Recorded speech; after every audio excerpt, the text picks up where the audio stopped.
Hey everybody, Crash Harty here with another pro wrestler interview. And today's guest is none other than the former 10-time OVW World Champion, former 10-time Tag Team Champion at OVW as well. You know him as Nick Dinsmore, but you may also know him as WWE superstar Eugene. Nick, how are you doing? Hey, doing great, my good friend. It's good to talk to you again. It's good to hear from you again. Uh, we've done this interview a couple times now because let's just say some things went wrong on my part, but this time I can guarantee everything is going to go smoothly. We practiced it twice, so let's do it for the right time this time. All right, yeah, let's. Third time's the charm, hopefully. All right, we will start off with the first question here. And that is, who was your favorite wrestler growing up, and when did you know you wanted to become a wrestler? So I saw the first time I saw wrestling, it was Saturday Night's Main Event.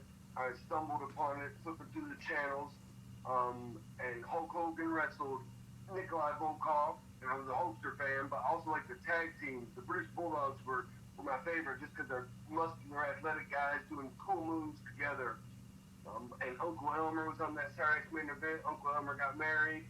But what hooked me was that Saturday Night's Main Event took place shortly after WrestleMania 1, where Roddy Piper turned on Paul Orndorff. So at that Saturday Night's Main Event, Orndorff goes after Piper. Piper runs through the fans, under the bleachers, down the hall, locks himself in a broom closet, and Orndorff trying to kick it, and then they go commercial, and I was hooked right there. I don't know what this is, but this is what I want to do. That's a very interesting story. So you were really into tag team wrestling. So I would say that definitely rubbed off on you when you got to OVW because you and Rob Conway had some really great chemistry. Yeah. He started about 8 months after I did. I started training at Ohio Valley Wrestling in 1996. I was 19 years old.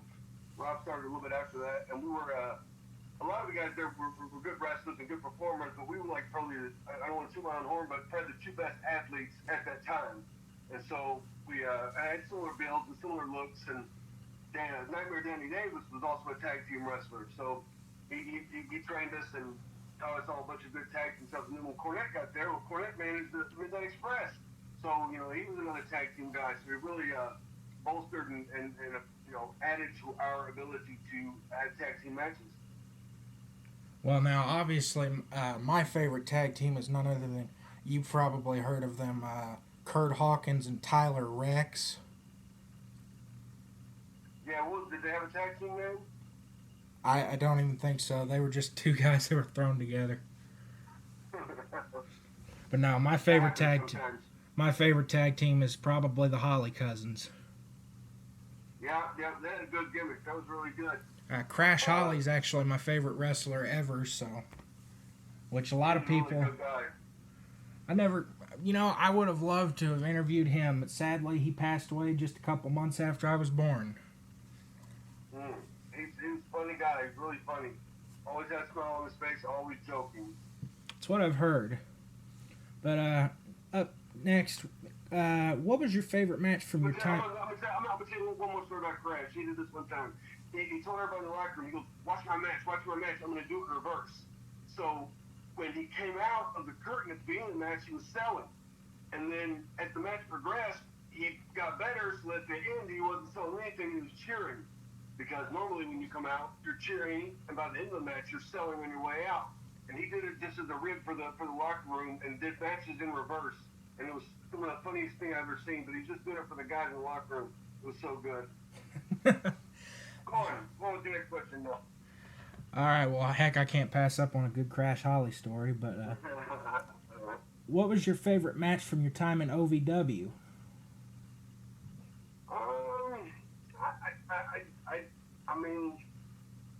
I had a lot of really good matches, a lot of good high points. I wrestled from 96 until 2004 at OVW, and then at 2004 is when I got called up to the main roster. But I wrestled Brian Christopher. Cornette had this great story angle. So we filmed TV on Wednesday nights. And I was in college at the time. I went to a branch of Indiana University. And the last class I needed to graduate was only on Wednesday nights. So for 3 months, I wasn't going to be able to do TV. And Cornette wrote a great TV. Like, he would record stuff beforehand, like the day before. And so I would be on the TV, but I didn't wrestle on the TV. That I lost the match to Brian Christopher in the Louisville Gardens, and then my contract was given to Cornette's friend Kenny Bolin, who was the heel manager. And so Kenny Bolin, because I was a babyface, was going to take me off TV to punish me.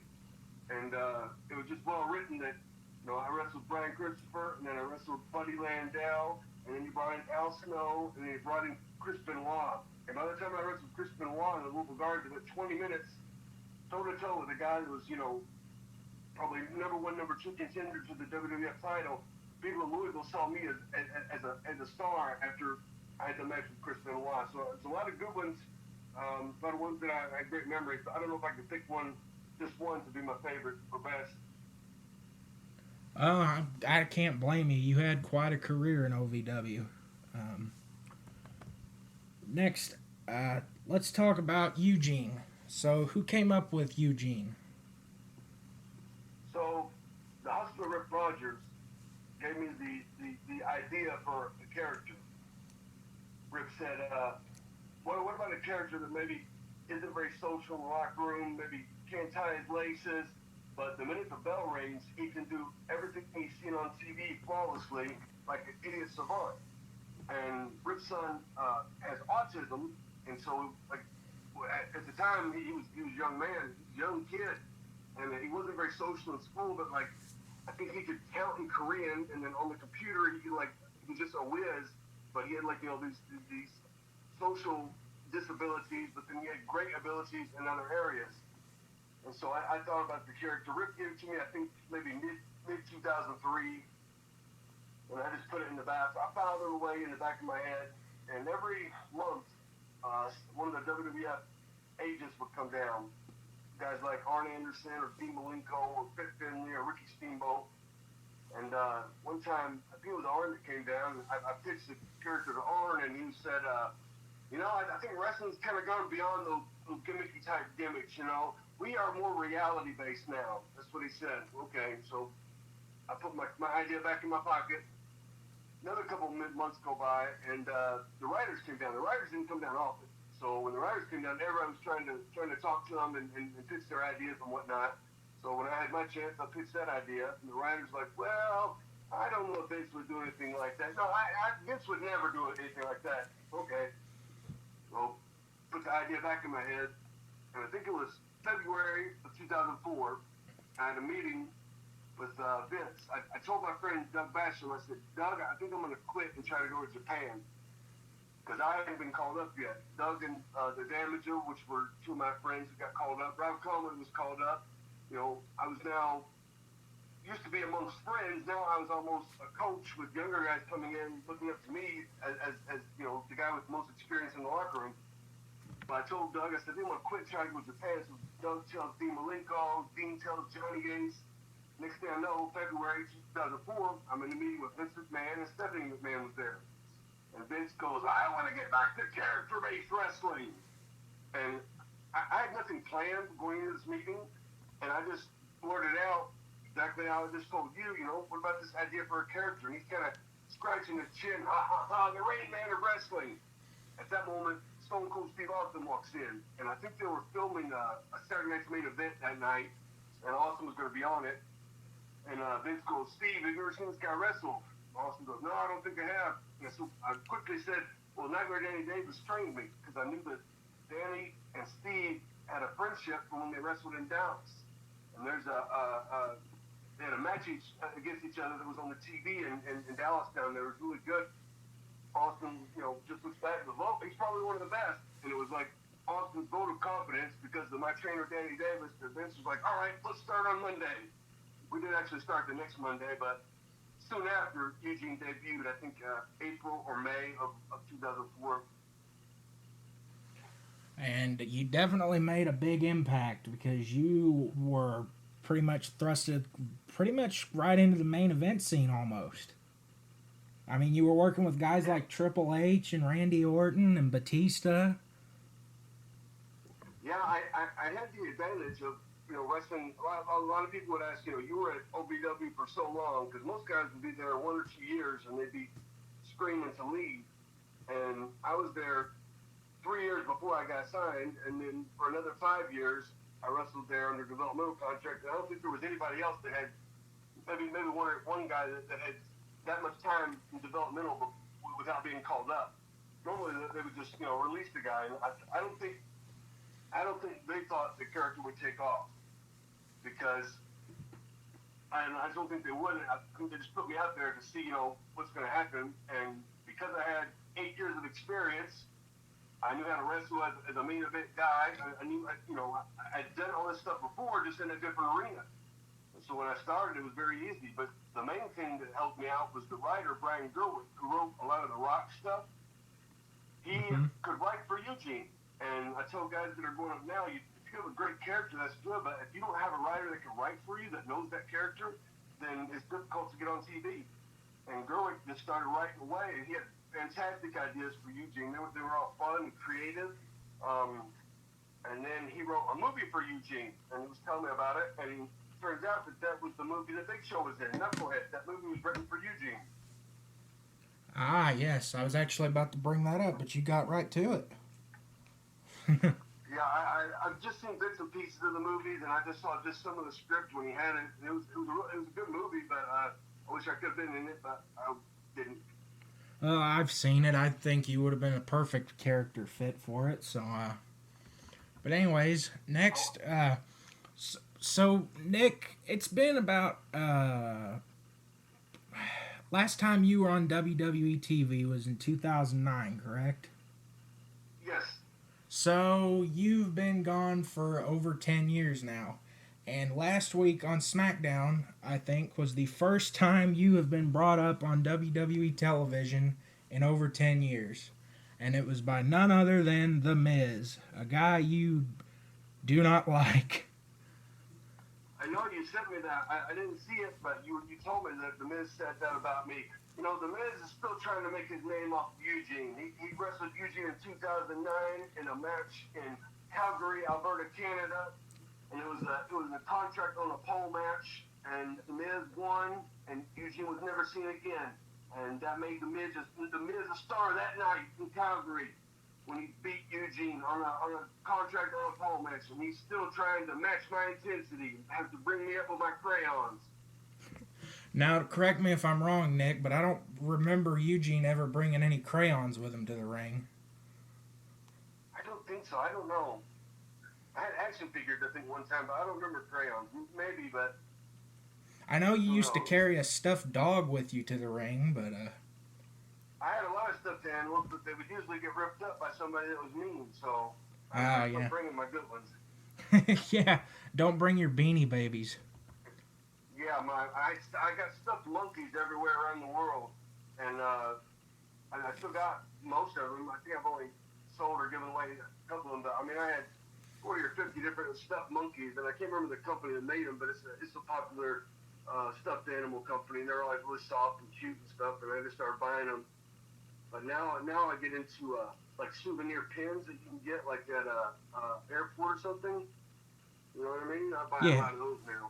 I collect those kind of, I guess. That's interesting. But I want to go ahead and say exactly what The Miz said about you, because I want to give context here to the listeners. Oh, yes, we got to do that. When the Miz was referring to L.A. Knight, a guy who's burst onto the scene here recently, and for a guy his age, he's making a name for himself. And The Miz said about L.A. Knight, until he wins a WWE title, he's just a flash in the pan, a Fandango without tap shoes, Eugene without crayons. Yeah, I say boo. I wonder if that means that LA Knight's gonna win the world title, because he was under contract for a while before. I coached him when I was a coach at the Performance Center. Oh, really? I don't remember. Yeah, I can't remember his stage name or ring name at that time. But then he went on to do some other stuff I saw once he got released and came back. And he was I don't know why they released him, honestly, because he was a good performer and he could talk great, and everything that everybody's seen him do now, I saw it, 2013 when I first met him when I was a coach.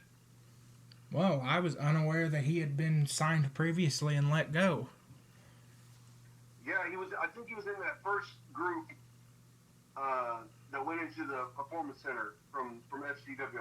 I think he was again or shortly after, but I'm pretty sure he was already there. I'm sure he might have even been in FCW before I was there. Well, speaking of your time in NXT, some people may not know that during a run you had in 2000, what was it, from like 2012 to 2014, you were a trainer for NXT. Yeah, they when they left Tampa in FCW and started the Performance Center in Orlando, I was hired on as a coach in the first class that was in the Performance Center 2013, and then they released me 2015, and I got to work with a lot of the people that are on TV now. Like in my class, Braun Strowman and Chad Gable, who was doing really good, were in my class, and then I helped when I have open classes, some of the other guys would come in. Sasha Banks was there, Bayley was there, Charlotte was there, so I got to see and work with a lot of them that are stars today. I think Kevin Owens and Finn Balor were just signed like right before I got released. So good crew of guys. And let's circle back around to the time you had when you were an active competitor. During the beginning stages of your career, you were working with William Regal. And you told me that Regal was one of the guys that you really admired as a wrestler. How was it working with William Regal? Did he give you any... Oh, go ahead. Oh, yeah, absolutely. It was super cool.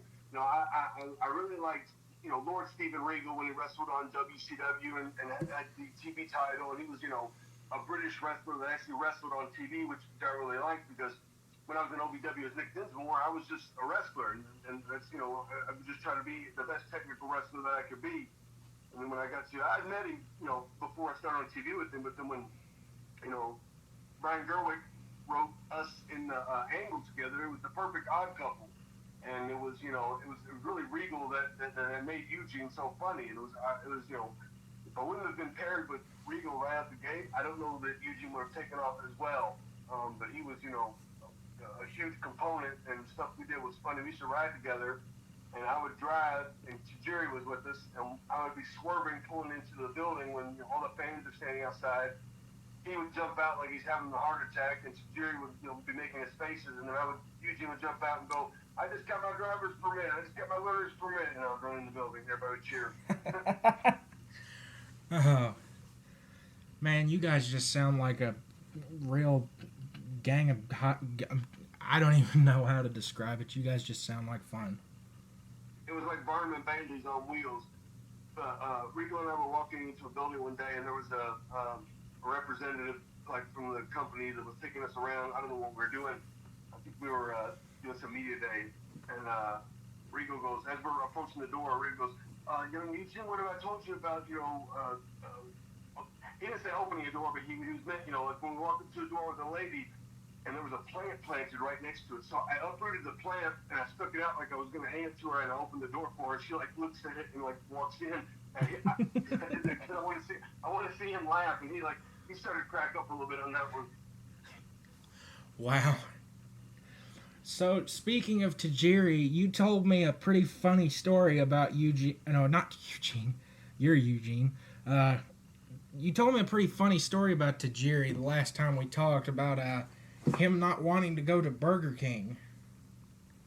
Yeah, normally Regal would sleep in, he would work out at the building. Tajiri and I would get up at the hotel and we'd go to the gym. And we went one day and we went to McDonald's. He goes, "Let's go to McDonald's afterwards." So a lot of the Japanese wrestlers that I've met and some of the stories I've heard, they all can speak English, but they might not let all of the Americans or foreigners know that they can speak English, and kind of, hold that in their pocket as they can understand what we're talking about most of the time, but not many of the Americans, can speak Japanese. But Jerry could speak English, but he had a very thick accent. And he goes, let's go to McDonald's. Okay, when we go. The next day we get out, we go to Jimmy Cann's. He goes, let's go to McDonald's. I said, man, I can't go to McDonald's 2 days in a row. Let's go to Burger King. He goes, I can't say Uber. I say Big Mac. I can't say Uber. So a couple months go by, and they did the brand lottery switch thing, and Regal went to SmackDown, and Cena came over to Raw. So it was Cena and myself and Tajiri, and we were somewhere. We were at like an Applebee's or something, and it was after a show, and electricity went out.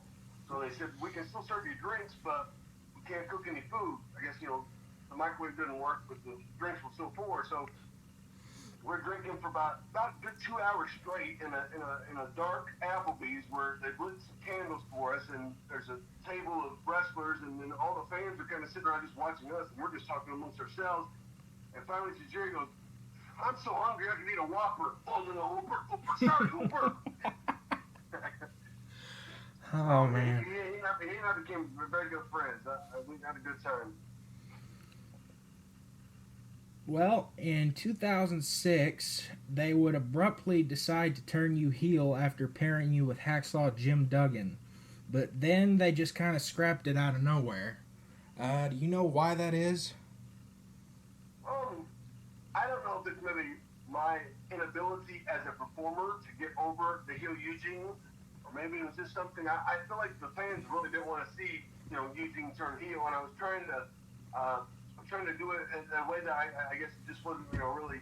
I don't know. I feel like it was more my inability as a performer, but a lot of times it's just easier to go with the flow. If the fans want to cheer somebody, let's not turn them. And the other point was, as a heel, I would probably sell less merchandise, because I was selling a lot of merchandise and action figures and T-shirts and teddy bears and those big hands and all kinds of things for Eugene. The heel Eugene might not have sold as much stuff, but I think it was me maybe that didn't pull it off. But on the other side, it wasn't written to where I could have gotten the most heat I could have gotten. I turned on Hacksaw, and I love Hacksaw, but he wasn't the top guy. If I would have turned on Shawn Michaels, I think the fans would have hated me. But turned on Hacksaw, he was like, Eugene, what are you doing? You're just acting crazy. So another possibility that we spoke of in the last attempt at an interview we did was that maybe they would turn Eugene heel by revealing that he was actually a genius all along, and that he had been playing people by pretending to be a little bit dumb. Yeah, there have been a lot of people that said that, all of a sudden we unveiled that, Eugene's been smart after all, and he's just snookered everybody. But Vince said he didn't want to do that because that would compromise any gimmicks going forward, that maybe this guy's just acting too.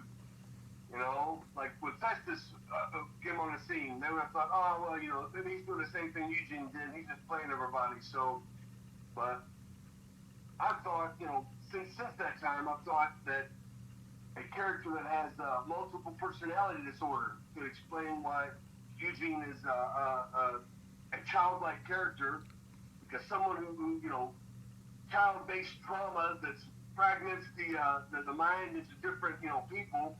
Eugene could be the happy little guy, and there could be a heel, there could be all kinds of different people inside somebody's brain that has that multiple personality disorder. Yeah, that would have definitely been an interesting concept to have seen play out on television. But, Because realistically, think about it, it'd be so funny. You could be, 1 week you could be one character, and then come out and you're a different type of character, and then I think that played really well. It's unpredictable. You never know when he's going to flip. Mr. Unpredictable, that's what they used to call me. Yeah. They called me something else in high school, but I'm not going to repeat it. What they call you, Noodle? No, worse than that. Oh, that's too bad. But so in 2006, if you don't mind talking about this, you had an incident on a tour in England, I believe it was, where you had to be rushed to the hospital, and you were taken off the tour, and I believe you were suspended. What was the reasoning behind that? So I think it was January of 2006, was it? I can't remember, but I injured my knee, and I had I tore my patella tendon, and Mm-hmm. I've had a patella tendon, repair surgery, and normally it's about 9 month physical therapy, and I don't know why the doctor signed me, but she signed me back at 6 months, and that's when they threw me right into the angle with Kurt Angle where I wrestled him on SmackDown. Oh, And that was I watched amazing. him. I watched some of those matches back. Like I couldn't run. I couldn't pivot. My knee was like nowhere near, ready to be in a performance with Kurt Angle. You know what I'm saying? Yeah. And I was using a lot of medication to try to get myself back quicker. We were in England on a tour, and I'd taken the somas, which I think are now banned in the wrestling industry. But I think that's of all the guys that have probably died in their sleep of drug overdose, it's because of the somas, because they slow down your breathing. But they're tricky because you could be okay 1 second, and then just the next second you like lose muscle control, and then you just end up falling asleep. And I had eaten, and normally after you eat is when they kick in. So I was trying to put my tray. I was at the hotel, and I got food up to the room, and I was trying to put the tray out of the door, and the door shut on me. So there I am in the hallway with the tray and my underwear. And so I got to go down to the desk to get another key. So as I was going down, I don't remember going down, but apparently I passed out right in the lobby. And next to the lobby was the bar with all the fans. Ric Flair was out there, Hunter was out there, everybody was out there, and there I am splayed out in the lobby in my underwear. They had to put me on the luggage cart and then roll me to the ambulance. I guess I woke up in the hospital, and then I got suspended and got sent home. Well, that's unfortunate, but at least you take accountability and admit that, you had an issue there. Some people would just blame it on everything else but themselves, but, I got to respect you for taking accountability. Well, I mean, it's a difficult spiral when that happens. I mean, if you're an athlete trying to cover pain, and there's multiple doctors, supporting this. This was back before they really recognized the opioid crisis that now the entire country is in. This wasn't like one isolated event. This happened all over, all sports, and all kinds of different people. And it's just really difficult when you get in that spiral that these things become as essential to you as breathing and drinking water. And that's why people do crazy things because it changes your brain chemistry into thinking that you absolutely need whatever that drug is. Well, something on a more lighter note, video games. You recorded audio for the video game SmackDown vs. Raw 2006. And in that game, there's a story in which the player character has to fill in for William Regal in a tag match where you're teaming with Eugene. And Eugene ends up getting manipulated by Trish Stratus, Edge, and Christian into thinking that the player character is not their friend and is trying to hurt them or something like that. You said that Trish Stratus actually liked this idea a lot. Was that right? Yeah, she called my phone one time, and I'd met, of course I'd met Trish, shaking her hand at the shows, and we were on the same shows together, but I really didn't know her that well. And she calls, and I don't know if maybe she had the idea and discussed it with her. She talked about it with me, but then discussed it with the writers, and then they didn't end up using it on TV, but they did use it on the video game. Or maybe the idea was for the video game that she heard. I don't know exactly how it got passed around, but yeah, she said she liked it and she wanted to do it. I thought that would be a really interesting storyline because Eugene will be infatuated with Trish Stratus and thinks that that she really likes him, and she could be that evil manipulative woman behind his back. I thought that would get some good heat, but didn't end up going in that direction. Well, speaking of things that count as merchandise, you would change your gear in 2007 to that of a superhero costume. Why was that? Well, the number one reason was, you remember when they poured like green paint on my head? I had green paint all over. I had one jacket and one pair of boots and one pair of trunks and green paint on You dust know, all over it. So, you know, now that you say that, I did not know that was why you had the green spots all over your paint. I never saw that. yeah, that was when it was in Sioux City, Iowa, and when DX was feuding with Vince, and they poured all the green paint all over me, and then they put my head in the toilet, and then that was at the beginning of Raw, and then I had to sit there for 3 hours until the end, which is when I wrestled Vince and Shane together, which I pinned Vince in the middle of the ring, but I had green paint that just stained my hair and stained my clothes, and then I kind of started, I started thinking about, like we're talking about merchandising, and I realized that Jeff Harty would switch his gear every 6 weeks, and they would make a new action figure for him with the new type gear.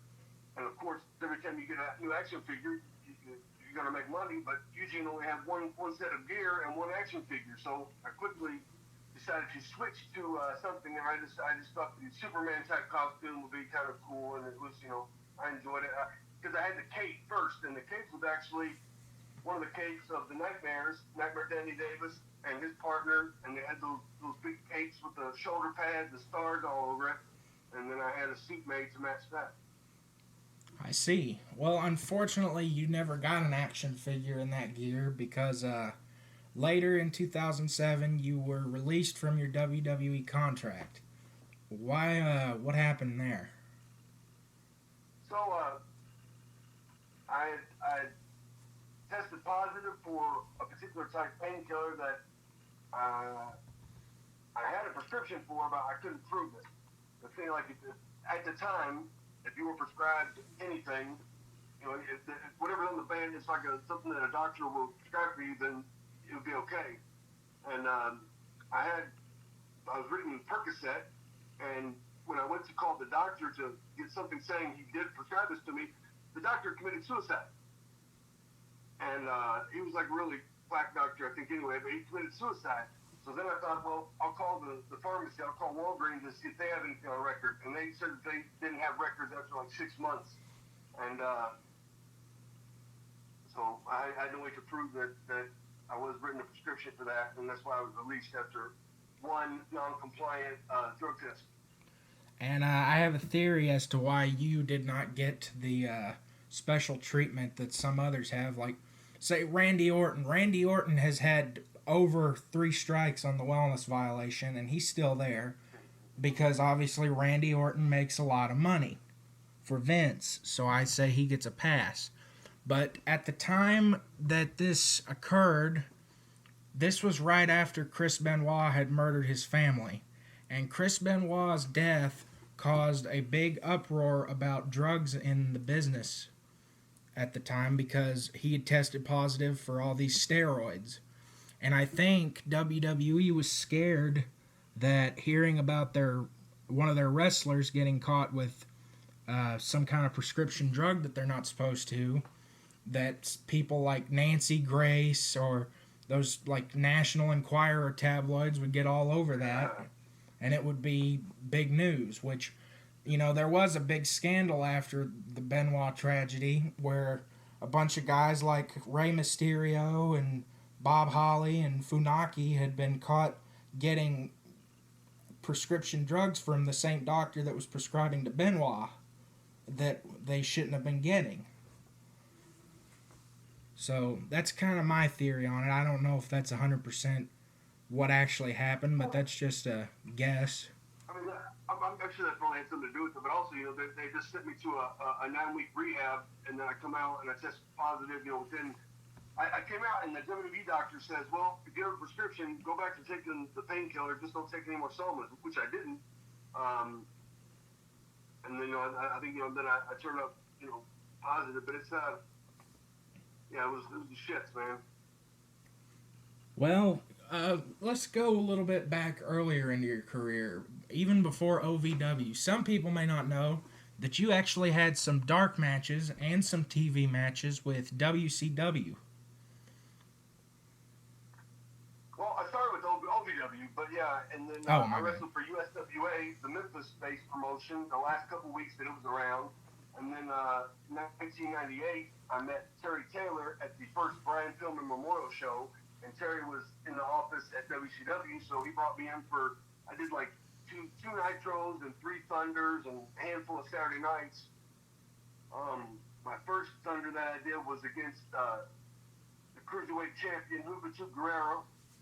And luckily it was taped because the match was horrible, and they never ended up airing it. So there's a lost tape of Nick Dinsmore against Juventud Guerrero for the Cruiserweight title out there that's never been aired. Maybe someday that'll wind up on Peacock. I never know. So.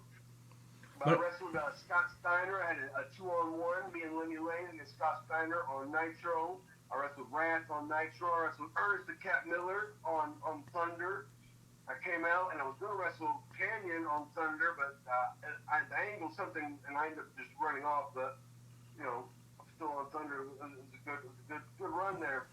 But what I didn't realize is 1999, Terry Taylor had been released by WCW, and I should have made more contacts with someone in the office to call, because apparently I was still being booked, but I wasn't being told. So I never got to wrestle any more WCW, but by the end of 1999, Terry Taylor had gotten me a developmental contract with WWE, so my direction changed, and I was now under contract with WWE.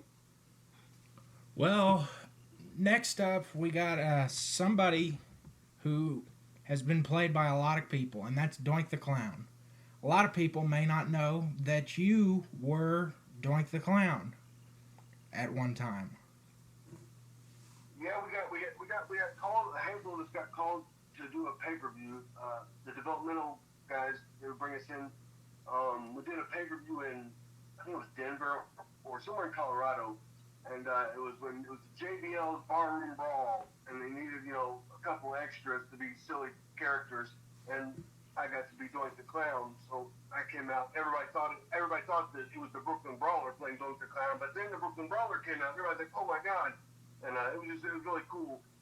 And then I was supposed to be there for the one day, the pay-per-view, and they said, "Well, we want you to stay till Tuesday when they film SmackDown, and we want you to wrestle Benoit on TV on SmackDown as Doink the Clown." And they said, they'd seen me wrestle Benoit in OVW at the Little Gardens. They said, "We want you to go 20 minutes wrestling with Benoit on SmackDown." And I'm thinking to myself, Doink the Clown hasn't been on TV for like 8 or 10 years. And all of a sudden he's going to come in and go 20 minutes with, one of the top guys. It just didn't sound right. Then the agents came back. They said, "Well, maybe not 20 minutes, maybe like 15. Okay. Came back a little bit later, like, "Well, maybe not 15, maybe 12. And it just slowly got going down to when I think it was finally like 2 minutes or 90 seconds or something, which is what it should have been. And I took the big back suplex off the top rope, and got beat up. So it was a good run. I get to be Doink the Clown. I think Doink the Clown should be inducted in the WWE Hall of Fame. He's a character that's instantly over. Everybody knows who he is. People like him, and he makes smiles on everybody. And everybody that played Doink the Clown should be given a Hall of Fame induction as Doink the Clown. That's what I think.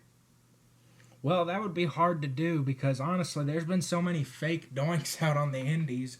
I don't know if you heard, but there was a Juggalo Championship Wrestling event where a guy in a Doink costume just jumped into the ring during a battle royal, and he wasn't a wrestler, and apparently they just thought he was one of the wrestlers, so they were just working with him. Yeah, I wrestled a triple threat match in Germany. It was Eugene against Honky's Hump Man against Doink the Clown, and it was a guy had the costume, but he had a mask. It wasn't the face paint; it was a mask. It was pretty funny. But, I think the guys that were on WWE that played Doink the Clown should be the ones that get in the Hall of Fame. That's not the indie guys. Well, almost everybody has a Doink the Clown. Well, I'm not sure that'll ever happen because of... there was recently a Dark Side of the Ring episode about Matt Bourne where some pretty dark things about his past came out, which... don't get me wrong, he was a good wrestler, but... maybe not as good of a person. Well, yeah, but still, there's been plenty of guys that have been inducted to the WWE Hall of Fame that, as it comes out later, that they might not have been, at their worst moments is what we're going to try to define them by, I guarantee you that guy wasn't like that all the time. I met him once. It was on a Juggalo show. I didn't get a chance to get a picture with him, but, I like Dark Side of the Ring, but sometimes when you talk about one single person, you can't, I don't know. I think he was painted darkly, but maybe he was that guy. Maybe he was, dark and brooding and troublesome and whatever it is. Well, let's circle back around to the match against The Miz we talked about earlier. In 2009, you made your return to the WWE in what would be your last WWE match in a contract on a pole match on Monday Night Raw, where you wrestled The Miz, who was dressed up as the Calgary Kid. And were there big plans for you to come back? No, I got re-signed, and when I did I was at Raw the week before, and I probably wasn't in the best shape that I could be in, but I didn't feel like Eugene had to be a body guy. But I was told, we're not selling old fat Eugene, and so it just kind of, I was out before I was even in. I don't think there were any plans. Yeah, I mean, I feel like they could have at least told you, like, hey, maybe train a little bit, pal, that's One of the things, like, I saw him in May, and then it was about 2 months later is when I think I finally got all the testing, all the stuff you got to do beforehand, and made my way up there. It's like, when they saw me in May, they didn't say anything. I don't think I was too much farther in different shape than when I was in May. It was like I don't know, 4 months later, 3 months later that I guess TV. Well, back to the fact that you were in WCW, what are the big differences between being in a WWE locker room and a WCW locker room? I mean, I was just in, I wouldn't say I was in the WCW locker room. I mean, I was there, but I wasn't there for a whole lot of time. But there was definitely, when I was there, a distinct separation between the top guys and then what I'm going to call the underneath guys or the Saturday night guys. And I remember one time I walked in the locker room, and it was like all the NWO guys out there looking at me. I turned around and walked right back out, which is on the side. But like for those Saturday night TV tapings, they would usually do them during the week, maybe on a Tuesday or Wednesday, and they would bring in like 100 or 150 guys, literally. And then I guess they paid for all their rental cars. I mean, they paid for mine, so I assume they paid for everybody's rental car. And then everybody would get to the building, and maybe 30 to 50 guys would be on the show, and then the rest of them would just leave. But I mean, everybody got paid for it. So I'm like, good Lord, they must have been spending so much money, bringing in guys that they weren't really using. Man, I can't possibly see why WCW went out of business. Well, I mean, it wasn't about that, because I mean, they made more money than any wrestling company in history, but then they turned around and lost it. But it wasn't the fact of making money or losing money. It was when AOL Time Warner didn't want wrestling on their TV. They lost their TV. That was the reason. That's true. Even if they lost money, Ted Turner was going to still have them on TV, even if they lost money, because it was cheap programming, and wrestling had helped build the TBS Superstation, so he was kind of loyal to it. But when he sold his shares, or whatever, and Time Warner got in control, he didn't have a say. That's why when Vince retired and he came back because he kept a certain type of the stock of WWE's where he could outrule anybody's say or whatever it was. He still had the final say, and he didn't paint himself in the corner that Ted Turner did, and Ted lost his ability to have the final word. If that makes sense. Yeah, I see what you're saying. So next is very sad. Unfortunately, today we lost Terry Funk, the hardcore legend. He was 79 years old. Sadly, he was battling dementia. And before we started recording today, that is, you told me that you wanted to tell a story about Terry Funk. Yeah, so it was at I think it was the second ECW pay-per-view. And that's when Eugene was out there and said the poem, and then Sandman beat the bejesus out of me with two kendo sticks. But before, they brought Jerry back for that pay-per-view, and I don't know if Terry Funk was under contract or if they just brought him in for that particular pay-per-view. It might have been just that particular pay-per-view. But the WWE put us up across the River in New Jersey at a real nice hotel. The Tajiri messaged me a couple weeks before and says, hey, I have a GPS. Will you drive us in New York? And so it was him and maybe another Japanese guy, but then it was Tanaka who wrestled. I think he wrestled balls on that pay-per-view. I think it was Mike Awesome. Maybe he wrestled Mike Awesome, but it was Tanaka that was in the car with us. And they wanted me to drive from New Jersey, across the bridge to New York and go to the I can't remember what it was, the Hammerstein Ballroom. Yes. Whatever it's called. And so we're all getting in. All of a sudden, Terry Funk walks out of the hotel and he wants to ride with us, and he sits in the back. Well, immediately the Japanese guys want to be respectful and had Terry sit in the front, but Terry wouldn't move.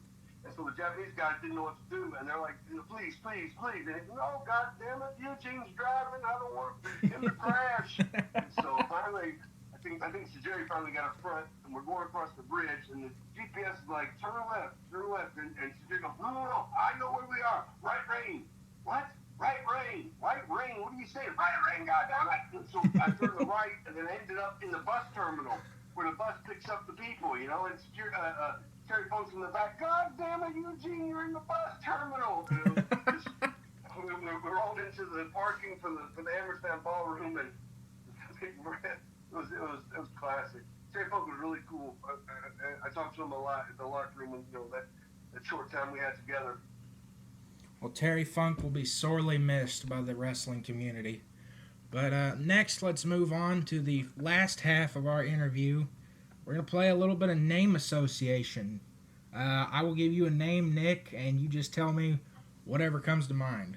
Is that all right? Yep. All right, we'll start with The Game, Triple H.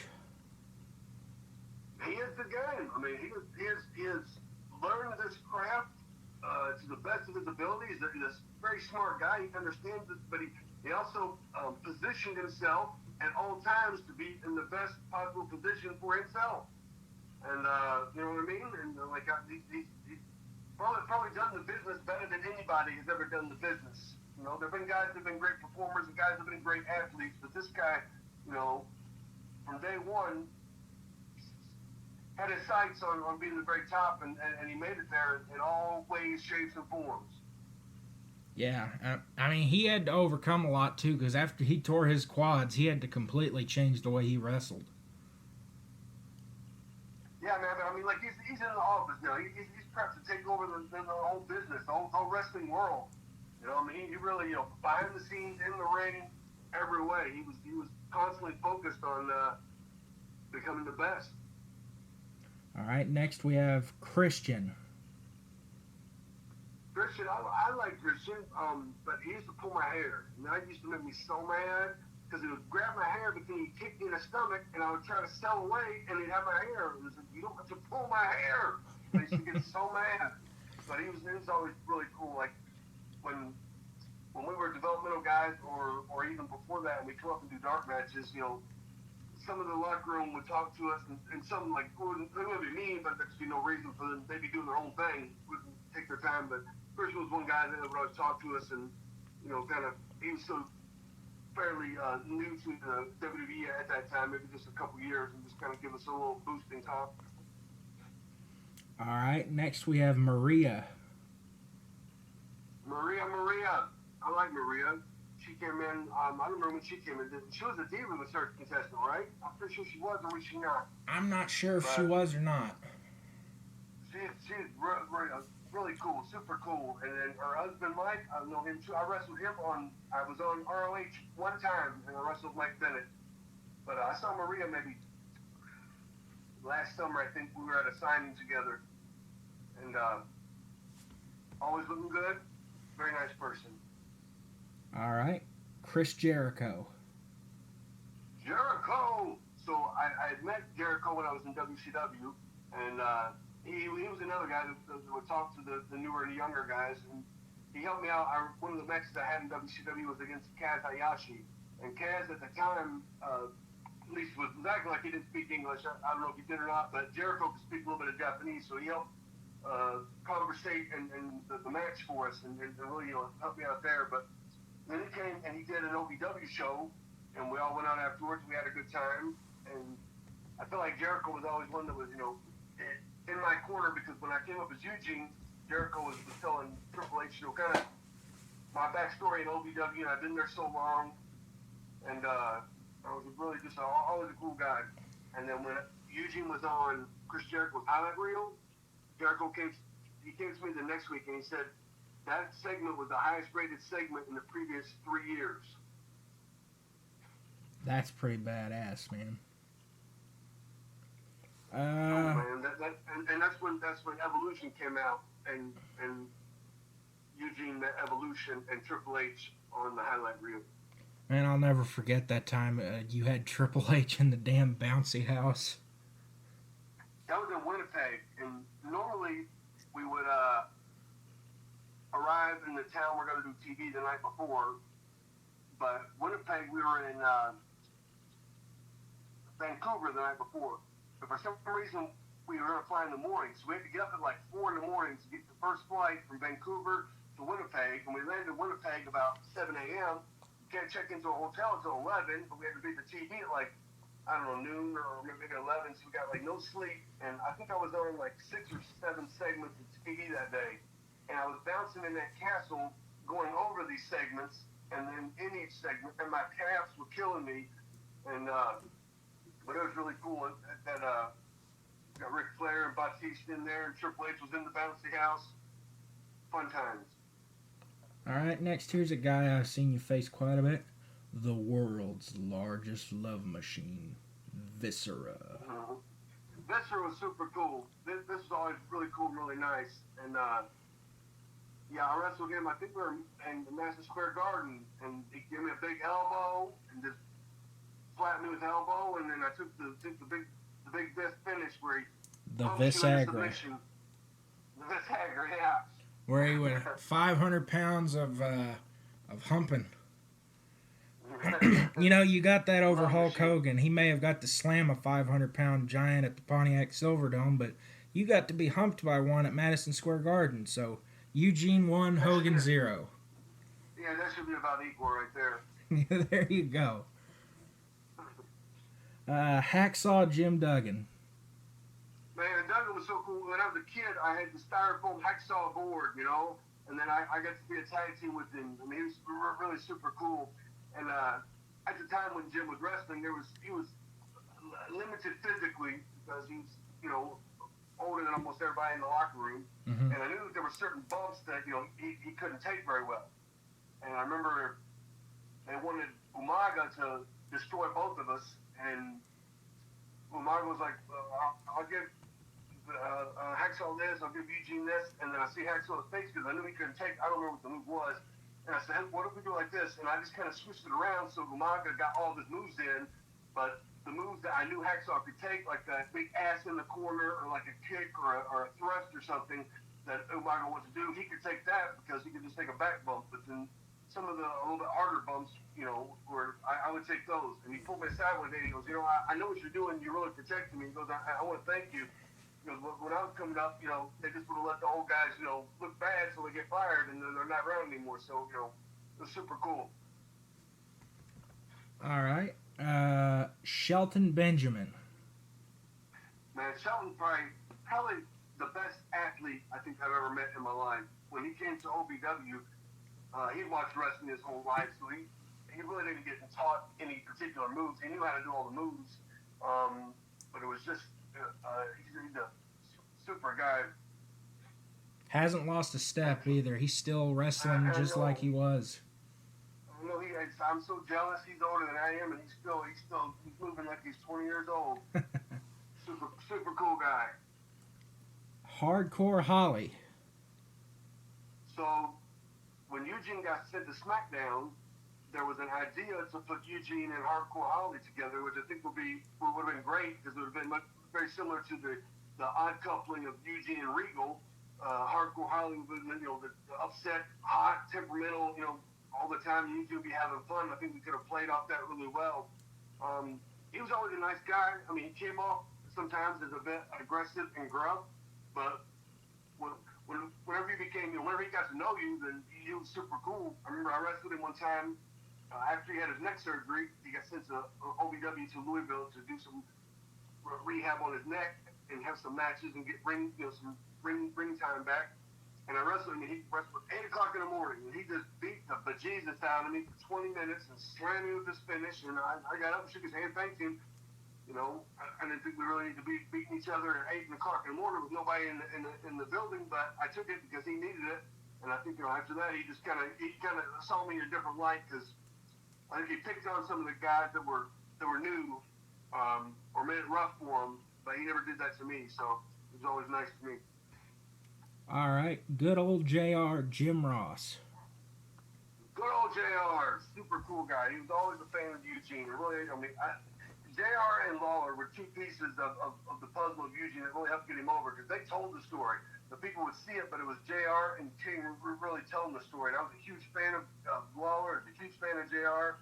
You know, JR was really always a fan of me, too. All right, Doug Basham. Doug Basham. So Doug Basham is Danny Davis's nephew, and Doug probably the best match I've ever had was probably against Doug. We had some really good matches.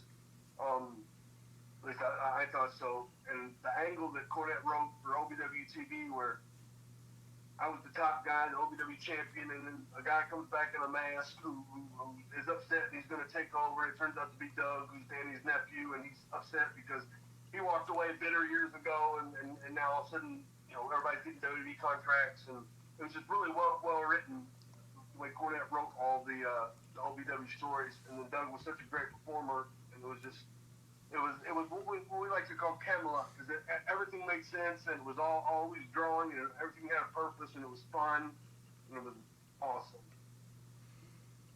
Here's a guy I'm not sure if you really knew or not, Maven. Yeah, I wrestled Maven on TV, and then they put Maven and Eugene together in a action figure 2-pack. And I saw Maven maybe just a couple years ago. Man, he still looks good. Much like Shelton, he still looks young and athletic, and Maven was always a cool guy. Yeah, he doesn't really look like he's changed at all. But next we got Kane. Kane. So I wrestled Kane when I was in USWA, and he was the Uniball. Ah. And then I wrestled him in USWA when he was the fake Diesel. So I knew Kane before I got called up to the main roster, but he was always, you know, really one of the nicest guys in the locker room. Super cool, fun to talk to. And then Eugene wrestled him in one of my first matches, and I won by disqualification. And Eugene was undefeated, and he defeated Kane by disqualification. Well, there you go. That's a good victory to have under your belt. Sylvain Grenier. Sly was an underwear model, I think, that got into the wrestling business and was a good athlete, but he didn't know how to do all the moves. I remember he wanted to do a sidewalk slam one night. He dropped me right on my head. Oh, but damn. Sly was, he was a really good guy. He was super cool. I saw him not too long ago. Him and Rob Conway, because when Eugene and Regal were together, we had some of our best matches against, La Resistance, Rob Conway, and Sylvain Grenier.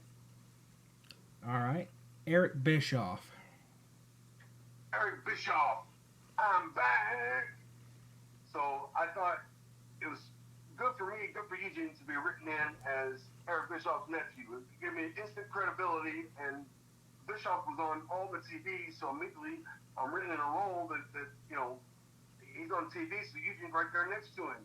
And I'd met Bischoff in WCW, but I just shook his hand. I really didn't get to know him, but I've read all the bad things on the internet about how people were, downing him and saying he was the reason for this, or all the problems were him. And but when I worked with him in WWE, he was nothing but great. He wanted to make the product, make our angle as good as he possibly could. He was, strictly there as in a talent endeavor, not as an office personnel or anything. And he was just there. He was the one that pitched the idea that Eugene shaved his head. So, I mean, he really helped out my character. And then I started a wrestling company in Sioux Falls, South Dakota, and in 2017, I ran a show, and Bischoff came in for free, and we gave a big money to one of the local charities, and that's something he came in for me for free. So Bischoff's always been really good, really nice to me. That's nice of him. All right, let's get the elephant in the room out of the way. Chris Benoit. Chris Benoit. And I used I used to love like all the stuff that he did. I've watched all his videotapes, and then I got to wrestle with him. It was super cool, but unfortunately, we're going to be judged by our worst moment, and I think Benoit has some serious brain trauma, and I think that although I can understand not celebrating his high points, but I don't think we need to forget him as a person or a wrestler, because we need to use that as a roadmap of something not to do.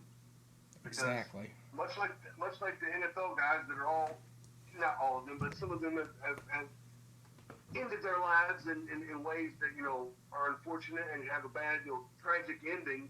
But it's a lot of it's due to that CTE and brain damage, and guys that Benoit doing a diving headbutt every night off the top rope, and that stuff kind of catches up to you. I think there's a lot of guys. I feel like a lot of the guys. You talk about Terry Funk, and I guarantee that if he had any dementia, it was probably from something in the wrestling business. And I think now that we're getting more education on what the hazards are and what not to do, we can map out our careers and our offense and stuff to where we kind of don't necessarily have to do a headbutt. We might be able to just punch the guy in the stomach. Yeah. It's unfortunate that it happened, and it's a tragedy. But we need to remember him for what an ability, and what we shouldn't do. All right. The Hurricane. Hurricane used to buy tickets and come watch me in Nashville. No. Hurricane, like, I knew him for a long time, and he was always super cool.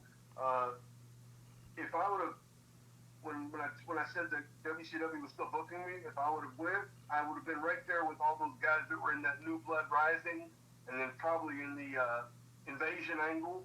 And Hurricane was one of those guys. He probably got over, I think, the most from WCW, from being a guy that was, mid to low card in WCW, coming to WWE and becoming a character, and really just embraced the Hurricane character. Because some guys could have looked at that and said, well, I don't want to be a ridiculous superhero mock something, but he took it and he ran with it, and he's probably one of the best characters I think WWE has ever put out, because he was always liked and he's always loved and sold a lot of merchandise.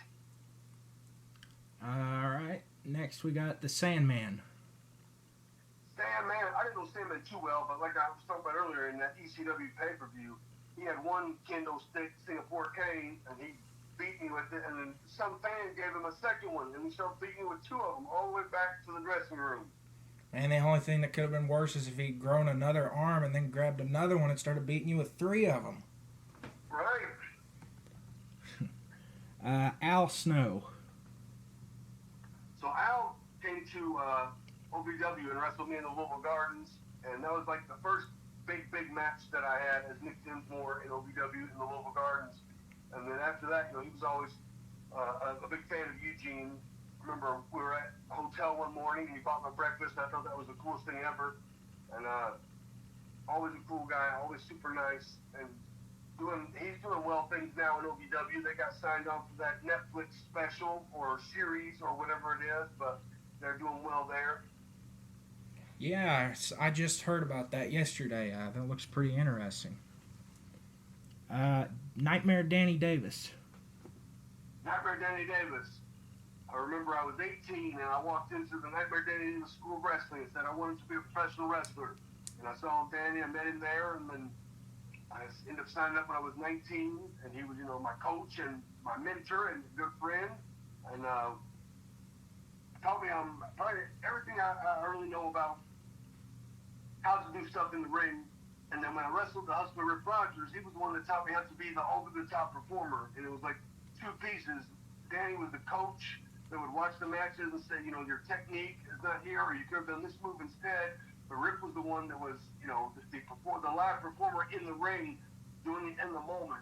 And you really got to be able to feel what's going on in the crowd, read the room, and know when to do what. I see. So he was pretty fundamental in creating pretty much your entire career, huh? Yeah, absolutely.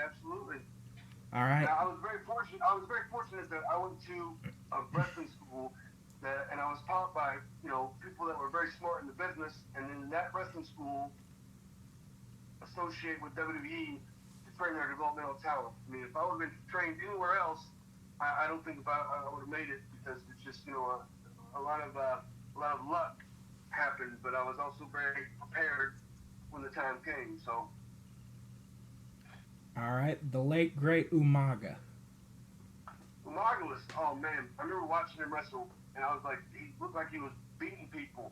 And the first time I wrestled him, I was so scared, and he like threw a kick and perfect, didn't even touch me. So then I trust him, and now I can sell for him real big, and because I would sell for him big, he liked me because I knew how to sell for this huge Umaga. I would be scared of him or hit me with something. I could fly like I'm supposed to. A lot of guys, a lot of guys would not sell him as big as he should be because at the time he was the monster and going in for Cena as the top guy. So he needed to mow through everybody. But unfortunate that he was taken too soon, but probably one of the best, biggest athletes that I've been in the ring with. All right. Mark Henry. Big Mark Henry out here. I remember when they first signed him and he had that red, white, and blue looking outfit, and they had him on USWA for some training, and I'd always kid him about that, but I think they sent Mark to OVW because I think he was one of the first guys that got a guaranteed contract. I think it was 10 years for $10 million, and I think they sent him to OVW to see if he would quit, but Mark ribbed everybody and then went down to OVW and really learned how to work his craft, because before that, his matches were not as good as after. Let's put it that way.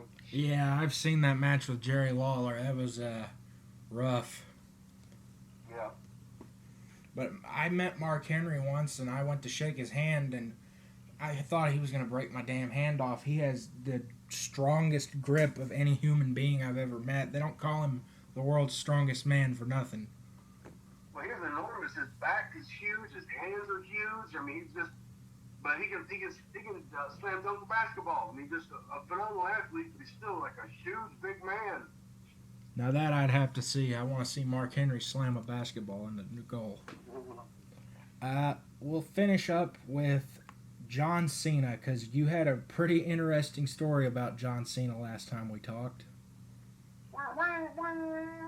So when Cena first came to OVW, I met him when he came to OVW, and I remember that Jim Ross would put out the Ross Report on the WWE.com, maybe every Friday or every other Friday, I don't know when it came out.